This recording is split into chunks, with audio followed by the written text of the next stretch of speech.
Tetapi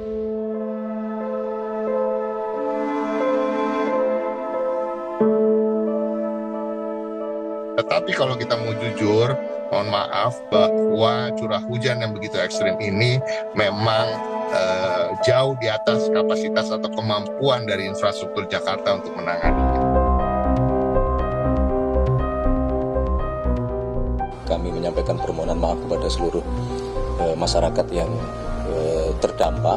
Itu Bapak Presiden memerintahkan kepada kami untuk secepat-cepatnya membentuk tim kajian. Bahwa sebetulnya kapasitas untuk master plan pengendalian Jakarta itu memang harus ditingkatkan 3 kali atau 4 kali.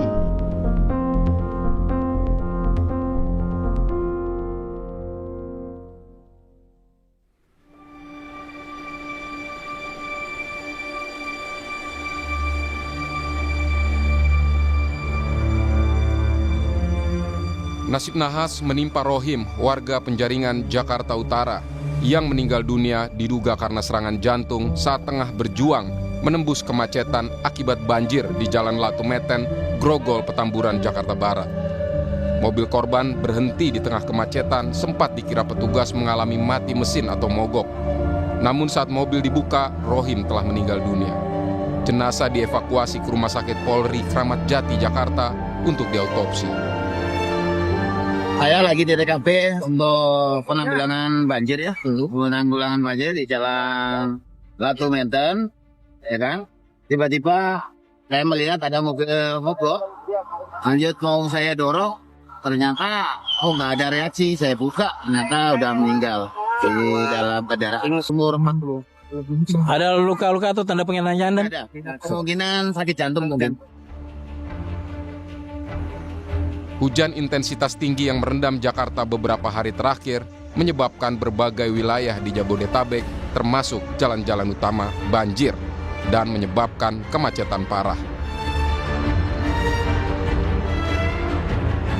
Misalnya arus lalu lintas di Jalan DI Panjaitan Cawang macet parah Kamis kemarin. Kendaraan yang mengarah ke arah UKI nyaris tak bergerak. Kemacetan juga bahkan terjadi di lajur Transjakarta. Kemacetan diperparah dengan meningkatnya volume kendaraan memasuki jam pulang kantor. Hujan terus-menerus juga menyebabkan banjir di kawasan Daan Mogot, Jakarta Barat hingga Jumat sore. Ruas jalan terendam air setinggi hingga 40 cm. Bukan hanya di jalan raya, banjir juga merendam permukiman. Ratusan rumah di Bojong Kafling, Rawa Buaya, Cengkareng, Jakarta Barat juga didera banjir setinggi 80 hingga 120 cm. Sekitar 350 rumah terdampak. Ratusan rumah di Komplek Polri, Pondok Karya, Jakarta Selatan terendam banjir setinggi 50 cm pada Kamis siang. Tak hanya merendam permukiman, banjir di Pondok Karya juga merendam akses jalan di wilayah ini. BMKG menyebut cuaca ekstrim hujan dengan intensitas tinggi masih berpotensi terjadi di Jakarta, Jawa Barat, Banten, dan Sumatera hingga akhir Januari 2026. Potensi hujan yang cukup tinggi dapat kami sampaikan dalam beberapa hari ke depan, terutama untuk seminggu ini masih banyak potensi hujan dengan intensitas yang tinggi. Bahkan beberapa wilayah seperti wilayah Jawa, seperti Jakarta, kemudian Jawa Barat, lalu wilayah Banten hingga wilayah Jawa Timur, lalu Nusa Tenggara Timur itu potensi hujannya bisa sampai sangat lebat. Kemudian kalau kita lihat lagi, memang pada periode ini bulan Januari ini masih pada periode musim penghujan, di mana karakternya kan wilayah pada musim penghujan itu moisture-nya cukup tinggi gitu ya. Faktor kebasahannya cukup besar. Kemudian juga ketika terjadi hujan durasinya bisa lebih panjang gitu ya. Ini mungkin perlu diantisipasi hingga bulan Februari mendatang, di mana potensi-potensi hujan yang durasinya panjang, hujan yang disertai dengan kilat petir dan angin kencang juga masih perlu diwaspadai dalam sepekan ke depan. Gubernur DKI Jakarta Pramono Anung menyebut untuk mengantisipasi cuaca ekstrim yang menyebabkan banjir, Pemprov Jakarta telah melakukan modifikasi cuaca. Operasi modifikasi cuaca dilakukan hingga 27 Januari 2026. Apabila diperlukan, modifikasi cuaca dapat dilakukan lebih dari 1 kali dalam sehari, menyesuaikan kondisi cuaca. modifikasi cuaca boleh dilakukan 1 hari sampai dengan 3 kali. Karena itu secara signifikan memang berpengaruh, termasuk sekarang tadi teman-teman ketika datang ke sini kan gelap gulita. Karena modifikasi cuaca dan sekarang udah diterbangkan, maka kita merasakan sekarang matahari bisa kita lihat bersama-sama.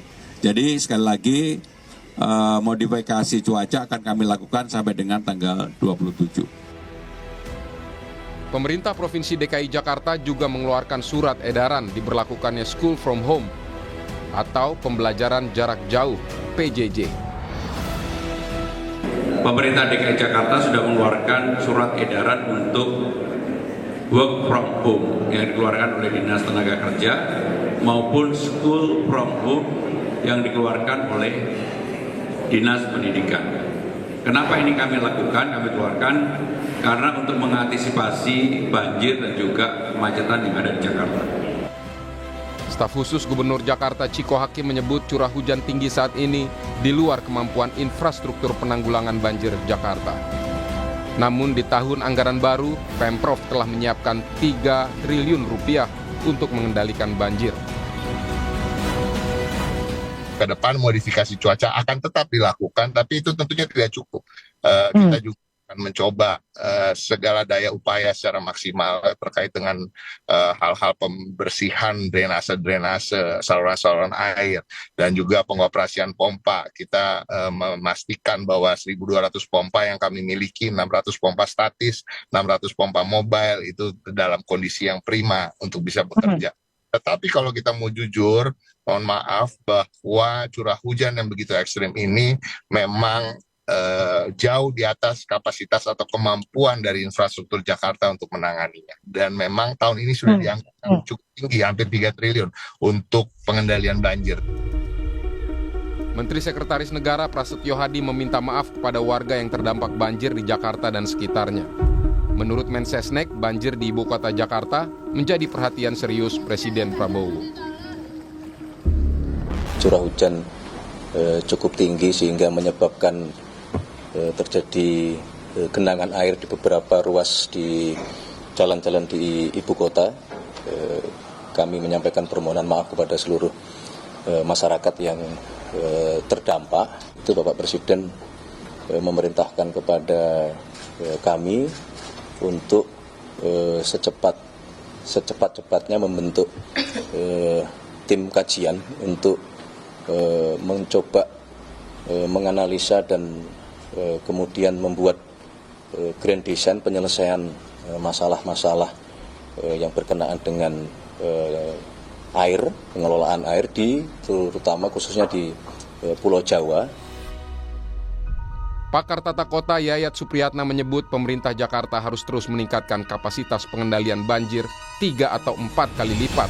Karena desain infrastruktur seperti drainase, pompa air, hingga kapasitas aliran sungai saat ini merupakan hasil desain yang sudah tak sesuai perkembangan Jakarta. Kapasitas untuk master plan pengendalian Jakarta itu memang harus ditingkatkan 3 kali atau 4 kali. Yang sekarang ini kan hasil desain tahun 73. Jadi otomatis desainnya tuh untuk menampung curah hujan Q-nya berapa. Misalnya contoh, Jakarta didesain untuk 120 mm. Hujan sekarang rata-rata 150 sampai 200. Jadi otomatis ketika sistemnya sudah tidak mampu, maka modifikasi cuaca menjadi pilihan untuk mengurangi risikonya. Intensitas hujan ekstrim meningkatkan potensi banjir yang menyulitkan aktivitas dan menambah penderitaan warga. Pemerintah harus menyikapi serius rencana pengendalian banjir di ibu kota agar tak setiap hujan datang warga yang jadi korban.